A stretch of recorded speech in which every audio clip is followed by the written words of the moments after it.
what I'd love to do is, I've been taking notes here because you made a lot of great points. I do want to back up a little bit into your evaluation process. Mm-hmm. And tell me a little bit about your overall, like, so you went to a handful of different things, different agencies, and you went through this, and you probably had the same questions. What were some of your concerns going into this? And what was it that really stuck out that made you go, wow, HomeWell does create a different solution to this? Secondarily, I will say this, in terms of like our journey together, I came on board in last year, post-COVID, with HomeWell, working with Brandon. I've known Brandon for a lot of years. And I had the luxury of coming on board with him to work alongside him in this development role. But one of the things that really impressed me was the pivot that they made during COVID. It is a really, really difficult thing to do, to pivot in any situation. But the pivot during a pandemic makes it very, very difficult.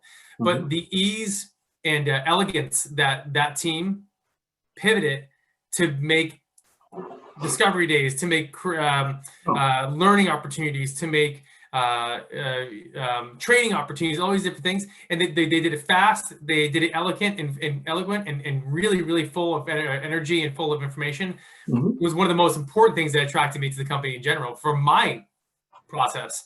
But to say, so I just wanted to make sure I capitalize on your story there, but go back to your evaluation period, because you went through this and you asked the same questions across the board to these people. So what was it that stuck out on top of that said, wow, these guys presented a different solution, or it gave a really heartfelt solution that made more sense than to some of my concerns and questions?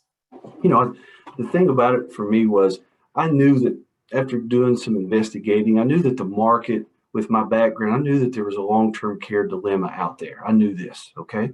Yeah. So I knew that the home care industry would be there, but I wasn't quite sure about the structure and the programs that HomeWell has and that they offer. They have a Sure Step program, a Go HomeWell program. They have processes and programs in place that we could market. So that was a little step above that I saw other companies didn't quite have. I call it a little meringue on the pie. You know, they had a little extra, right? Yeah. So I really liked that about HomeWell, and frankly, it was the people. Because if we want to talk and be serious about it, most home care companies, we all offer the same kind of services. Okay. Yep. Basically. So what makes HomeWell unique? Well, it starts with this, and my dad's card, right? Right. HomeWell. Crystal Franz, I understand she was in charge of putting that together. They did a great job in branding HomeWell. Yeah. You know, that's what stands out. If you lay our literature, they do a great job on the literature. You lay the literature down on a table with other home care companies out there, it jumps off the table. And I'm biased now, of course, but if you be honest about it, and you're third party, you notice it. Brand matters. Yeah, it matters. And she did a tremendous job doing that. So that was one of the things that popped out, the programs that they had and the simplicity of even their brochures. They were impactful, but simple, you know? And I looked at all of that, and I thought that was just a tremendous job that they've done. And all that does is just solidifies my belief in these people, that they know what they're doing and that I can walk with them through this journey of building a home care business. Yeah. Awesome. That's excellent to hear. So I guess let's move a little bit forward then. As you ramped up to open, you open up at a pretty interesting time, like you'd mentioned. I love the way you think about it, because I think the same way. With chaos comes opportunity, and it's the ones who are willing to take the opportunity, the ones who are going to be successful in the chaos. But with that being said, there's going to be some differences to how you opened and how you had to prepare. And talk to me about your opening period. Talk to me about some of the difficulties that you may have had and how you overcame those solutions.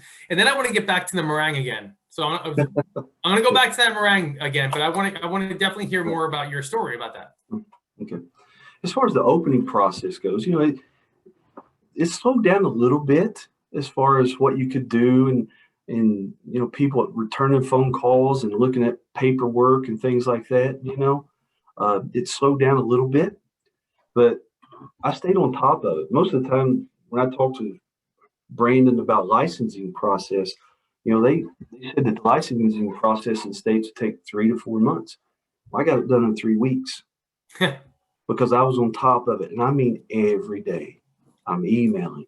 I know people are working at home, so I know they're looking at their laptops. So I'm emailing the people in charge of the licensing in the state of Kentucky. I hounded them basically to get this through because I wanted that process over. And then once the licensing part started, then it was just starting to get familiar with the culture and the procedures and things like that. We have binders and manuals to follow, and it was just taking that time to familiarize yourself with it during that period of time.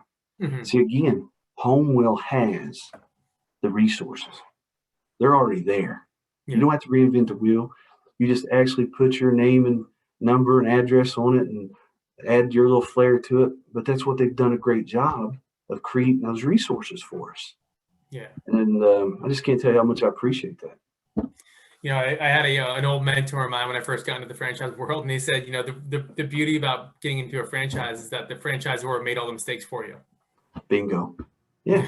And I'm not above letting somebody else make a mistake and me capitalize on it. Why not? So, right? Yeah, I'm not interested in that. And, again, I think for me, it's personal because of my mom's story, right? Mm-hmm. It was just it got overwhelming for her. She was sick. She didn't have the support, that I see in HomeWell. Mm-hmm. Well, that was 35 years ago. Yeah. And so a lot's changed. Yeah. There's not been one time during that process, we signed that franchise agreement. There's not one time I've tried to pick up a phone or send an email that I wasn't contacted immediately with a concern or a question from HomeWell and the people at the office. Not once. Yeah. Absolutely. Yeah, I mean that the beauty is having that access to that senior leadership team and access to all the team members is a huge point that's really unique in our industry. Well, that's what I tell when I'm doing interviews to our caregivers. That's one of the things that I want to hit when I say, listen, yes, the brand is new in Lexington, right? But people we're bringing in have experience. But I love the fact that HomeWell is, wherever they're at now, they're in the 40s, 30s of franchises. Compare that to these other big names that are out there, right? 600, 400 franchises. I feel personally connected to the people at HomeWell at the home office down there. See, when you're that big, you don't have that personal connection. I literally feel like I know Michelle Compton and Brandon Clifford. I know these people, and that's important. Yeah. So great transition here, because you kind of teed me up for my next kind of line of questioning for you is staffing. And staffing in general can be concerned in any industry. It doesn't matter where you are. If you're flipping burgers or if you're providing home care services. Do you have a certain staffing philosophy? Do you have an ability? Do you have a certain objective that you're looking for as you're looking to hire and staff?